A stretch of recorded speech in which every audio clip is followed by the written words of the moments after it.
তোমরা এক ছেলে ছিল, এই মাঠে আমার হাতে যদি একটু কাজে লাগতো তাহলে আমার জীবনটা তো বাঁচতো। ওখানকে ছেলে মানুষ হবে না, কি যে করি কি বুঝতে পারছি না। খুঁটোগুলো আমার পড়ে গেল, দেখতেও তো পাচ্ছি না, আর বয়স হয়ে গেছে এই এখানে।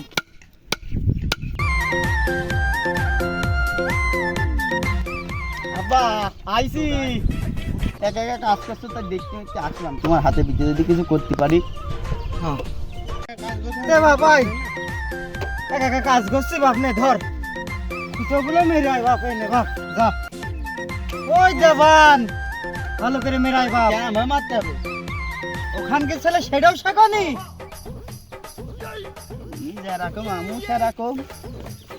তুমি আমার মার কাছ থেকে শিখেছো, আমু তোমার কাছ থেকে শিখতে হবে না? এত এত কিছু না করে আমার বিয়ে দিয়ে দিতে কি আছে? বৌমার কাছ থেকে শিখবো। এখনো কাজ করে খাতে পারিস নি, তোর কি করে বিয়ে দেবো সেটাই কো। বিয়ে দেখো, তুমি আমার মার কাছ থেকে শিখেছো, আমি বৌমার কাছ থেকে শিখবো। আচ্ছা বিয়ে করে কত বছর বয়সে? কেন বাপ, আমি তো 14 বছরে বিয়ে করেছি। আমার যে 20 বছর বয়স পার হয়ে গেল, আমার পানে কি তোমার চোখ পড়ে না?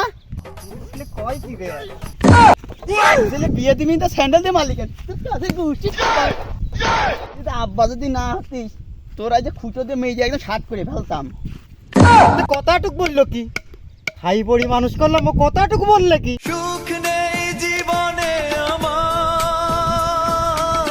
কাজ করতে করতে ক্লান্ত হয়ে গেছি, বিশ্রাম নেই, কিছু জল পানি খেয়েও নেই, একটু বিশ্রাম নিয়ে আসি।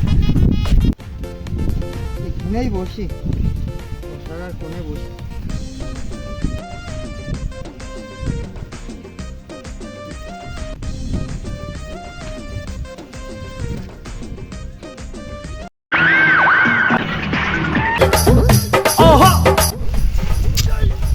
আল্লাহ, ঘুমিয়েও তো শান্তি নেই, ছেলে যে আমার স্বপ্নের মধ্যে মেরে ফেলতে যাচ্ছে।